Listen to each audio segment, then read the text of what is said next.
All right, another day of Make It Stick. I thought I would start today out with a little analogy I'm thinking of. And that is, it's a kind of a lesson or realization on learning that I'm coming to. And that is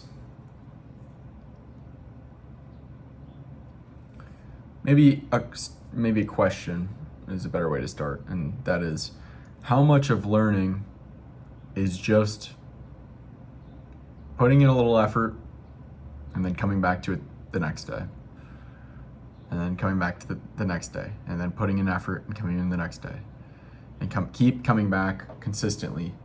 How much of learning is that? And I think it's probably quite a lot, potentially most of it. And I like to draw analogies from stocks because that's where I kind of first put my time and attention into. And so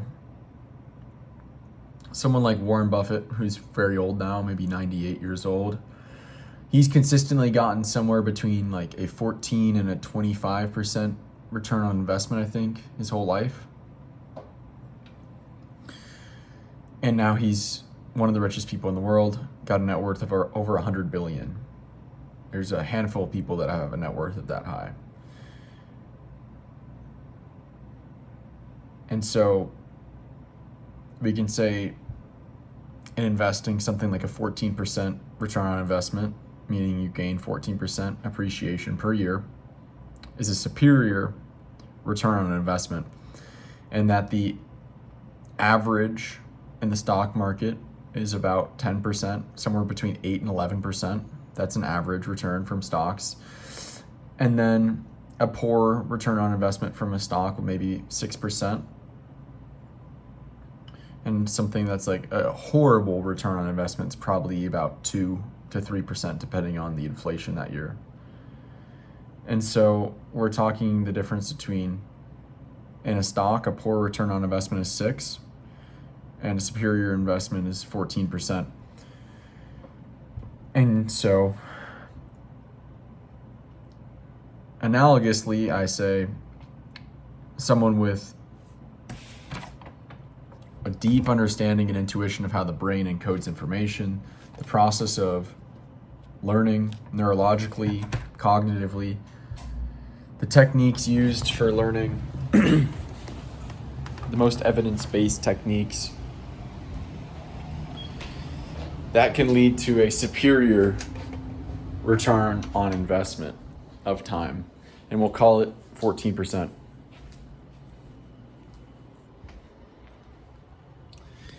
And someone that doesn't do much, according to the evidence, and just is learning and learns based off of intuition,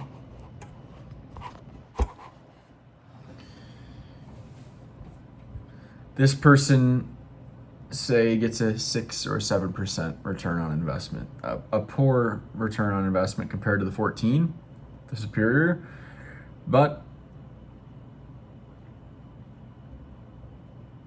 if we run the numbers and we use the law of 72, which is if you divide your return on investment, or 72 divided by your return on investment, you'll get the number of years it takes to double. And so if we both had two people starting with $1,000, let's say, just for an example to illustrate, if we get $1,000 each, both people start with 1,000. This person starts with a 14%, or gets a 14% ROI. And this one gets a 6% ROI. Well, if you divide 72 by 14, it's about 5 years, I would say. So this will double every 5 years. And this one will double every, say, 12 years. Okay? Big difference. But here's the thing. If someone invests $1,000 every year or every month, say, in the 6%, and this person, sporadically invests over time, is not really consistent,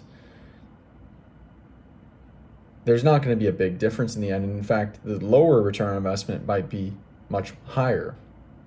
Now, if this person who's getting a 14% is very consistent and puts in a ton of effort or money, this person's going to destroy this person, but not in the beginning. That's not how exponential growth works. Really, at the beginning, if you both start with, say, $1,000, this one's going to have 1,000, or let's say 11. If this person gets a 14% ROI and starts with $1,000, that's going to be $140 in appreciation. So $1,140 by the end of year one. This person's going to be at 1,060. At the surface there, it doesn't seem that big of a difference, right? $1,140 or 1,060. Not a big difference. But if you compound this over time, that's when you see the major differences. But compounding only works if you let time do the compounding. And I think that learning can compound, but only if you show up every day and only if you keep progressing regularly. All of this to say, someone using poor learning techniques that shows up every day will likely beat the person that shows up not regularly and consistently, but has superior learning techniques. And that's something that I've recently realized and came to the conclusion of. It's more about consistency and effort, consistent effort, than it is about learning techniques. The learning techniques can really, really change things, but if you don't have the consistency of effort, it doesn't matter anyway. I can say get 1,000 ROI, but if I invest no money, it's still zero. So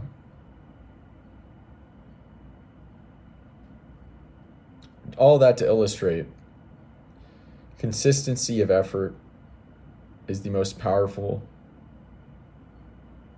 thing for learning,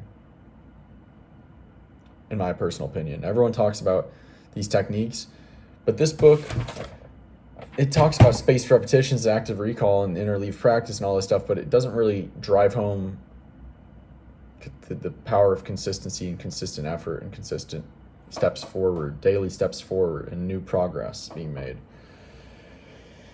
Okay, let's go and jump into Anki then with that. I would illustrate this. Maybe one day I'll make a video, like a video that's just dedicated to that concept and use like these exponential graphs and comparisons as illustrations. But for today, I'm already 7 minutes or 8 minutes in, and I haven't actually talked or learned anything from this book other than this kind of synthesis I've just kind of just talked about. So what is the central argument to make it stick?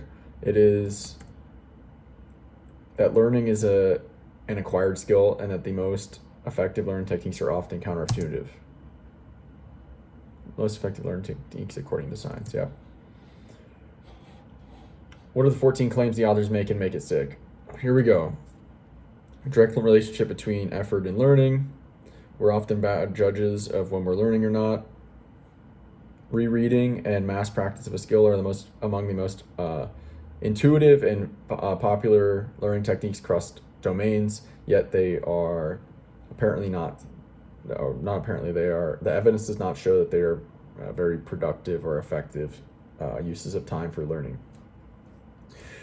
Retrieval practice is more effective than rereading and reviewing notes. 5.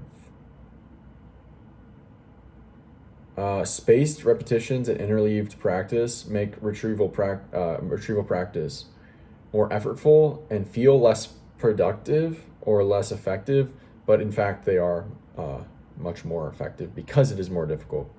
Back to that number one of effort and learning being directly related. 6, this is one I missed yesterday. Come on.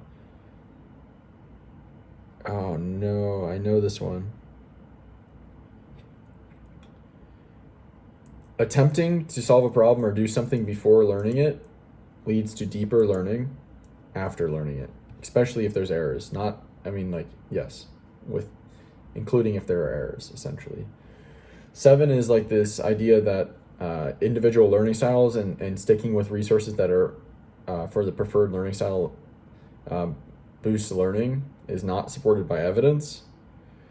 And in fact, using resources from varying learning styles or learning modalities is more effective. 8, this is also one I think I forgot yesterday. Yes, there's no known limit to how much we can learn if we use elaboration. Number 9.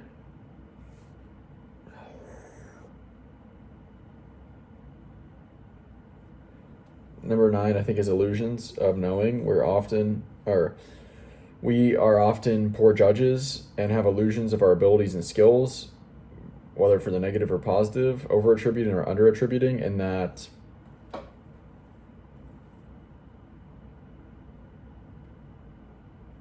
testing can help calibrate that.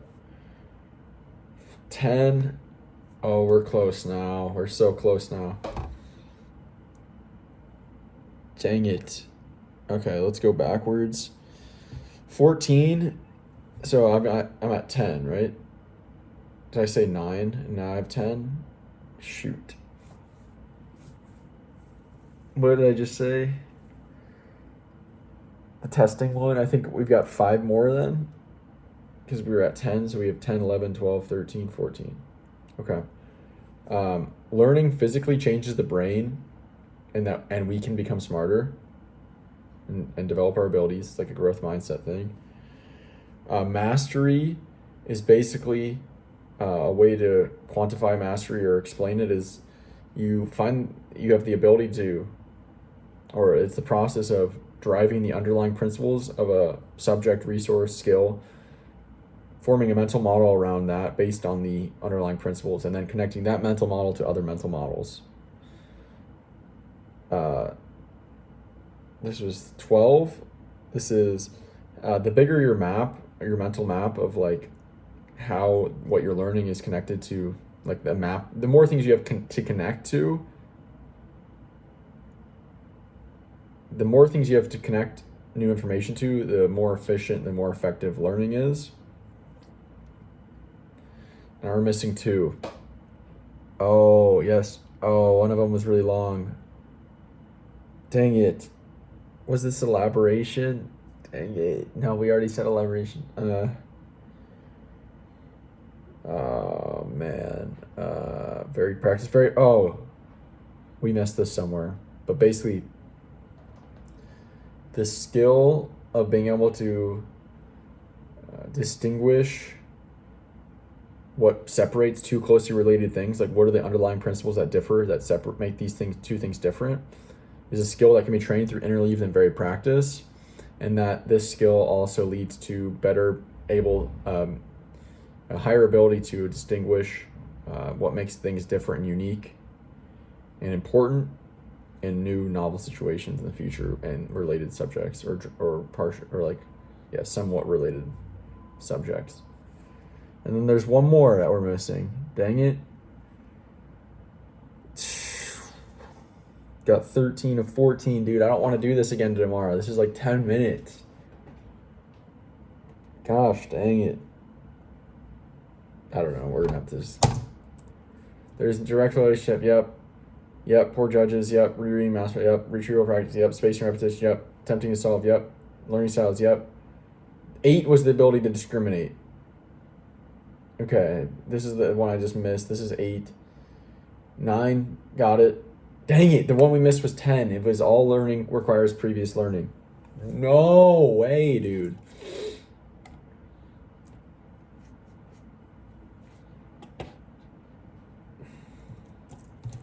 Okay, I guess we're gonna have to see that fucking again tomorrow.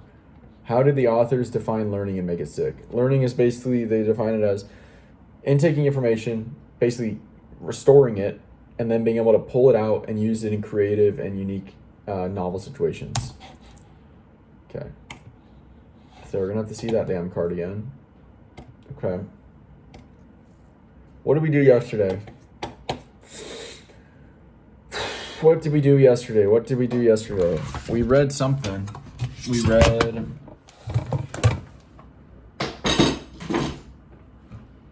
we started reading. No, we didn't start. We were reading something. I need a pen.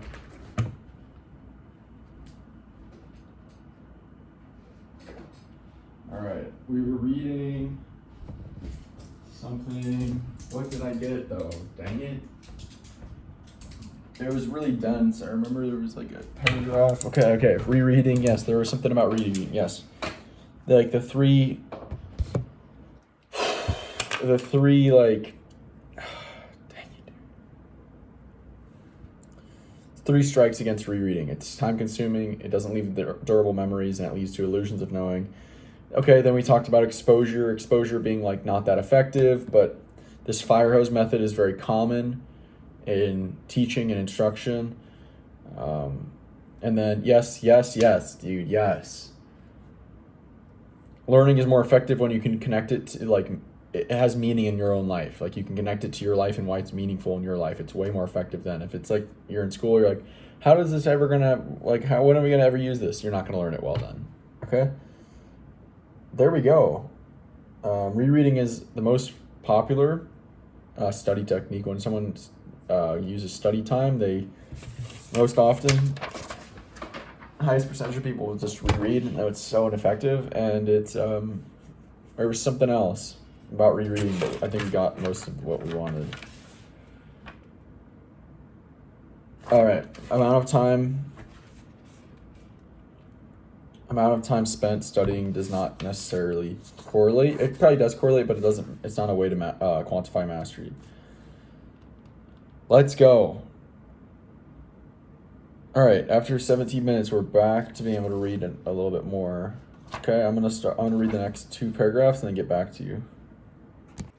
All right, so what I just got from this next section is basically still talking about that pilot story of the 18-day training, but after day 7, they did a mix, the next 11 days of like simulator training as well as classroom time, and that simulator training is really way more effective because it is testing, so it reveals your weaknesses, and it also is retrieval practice. The retrieval practice is varied, interleaved, spaced, and once you reveal the weaknesses, you can know where to spend your time drilling to raise up expertise, mastery, competence in that weakness. That's something I've been working on with guitar, is like, I used to be like so like perfectionist, and I don't even know if it was perfection. Yeah, kind of like OCD, where I want to go from start to finish and do it all like equally, but no, it's actually way more effective to like play a whole solo, play it maybe twice, 3 times to see really where the trouble parts are, and then pick one of the worst one, the most troubling part, and drill that part. Okay. And this simulator is also much more effective because you're actually training the real mental processes that you're going to be probably using IRL in the plane. And yeah, it's connected and it's meaningful to your real life. Okay? Got a few more minutes. Let's see if I can read another page and a half. Let's see. All right, guys, there we go. People misunderstanding that subsection of early evidence, lore versus theory. Early evidence versus theory, lore and intuition. That subsection is not complete. Just read a lot, but basically it was like some main points. Here's the main points.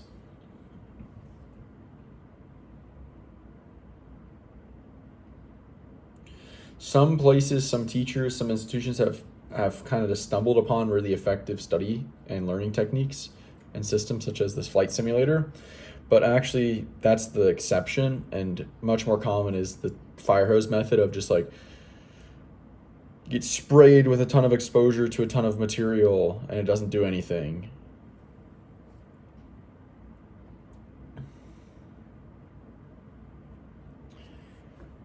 And they kind of use some examples in this reading about how exposure, you can literally see exposure doesn't work. And a common example is like the penny. There's this online penny test where it presents 12 different versions of the penny.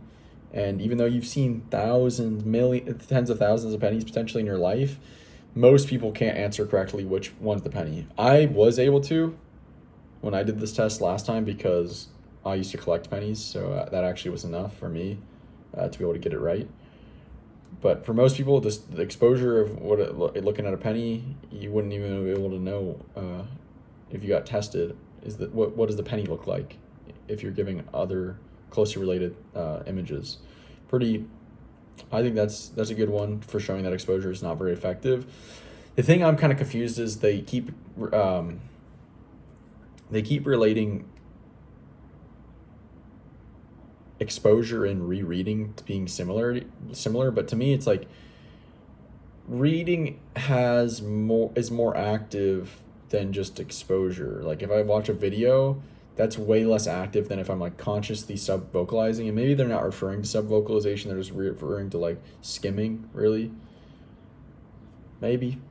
I'm not exactly sure. But as far as active to passive goes, like rereading is pretty passive. It is largely exposure. But it's a little more active in my opinion, at least the way I read. Not like this. I'm talking about like sub vocalizing words only. Okay. Yep.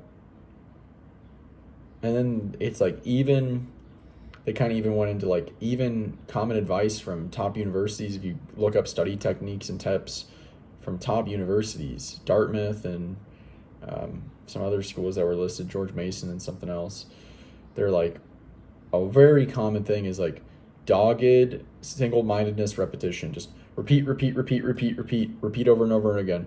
More repetitions leads to higher chance it's going to be stored in memory permanently. Maybe. I don't think it's ever really permanent, at least for that type of learning. And that's why spaced and varied practice is so important. Now I'm understanding. Yeah, that's why it's for memory, right? That's why that retrieval practice, like, and this is where I come in with the exception of like when your fingers literally can't move on a piano or a guitar or an instrument, or you literally can't do something when you try to do something, then mass practice to me is like, okay, maybe that is enough. That is what you want to do to get up to the ability just to do it. And then if you want to remember it, then it's kind of a different story. Then you'll want to use like mass practice or interleaved spaced repetitions, retrieval practice. It's a very strange thing, but I've been seeing really good results by drilling weaknesses on guitar.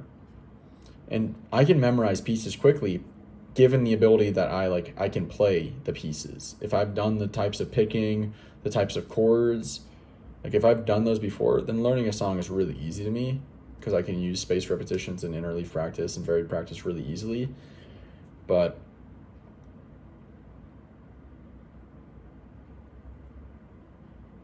yeah. Yep, repetition, that's the common advice, not very effective. And then also like this kind of lore of like intending. If you intend to learn something and remember something, you probably will.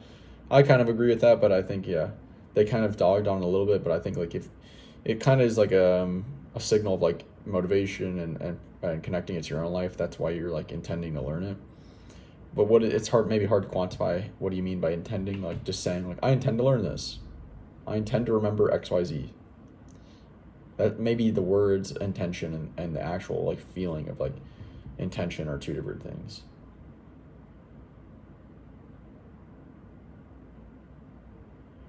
All right, that's over 30 or 25 minutes for today. Another day, another dollar for learning. Make it stick. Yeah, we are now into page 13. So over halfway done with the first chapter of 8. So it feels like this book will take forever, but at the same time, like it's actually kind of moving along. If I was just straight up reading with none of this active recall, retrieval, review, any of this elaboration, I probably would have been this far in the book on the first day. I'd probably be nearly done with the book. Maybe not quite, but yeah, 25 minutes a day of reading, like I'd be pretty far into this. If I'm on page 13, yeah. Well, wow. That's what I'm saying about consistency. It's consistency that's more important. I had that story at the beginning, an analogy about it. Anyway, learning how to learn, make it stick. That's it for today.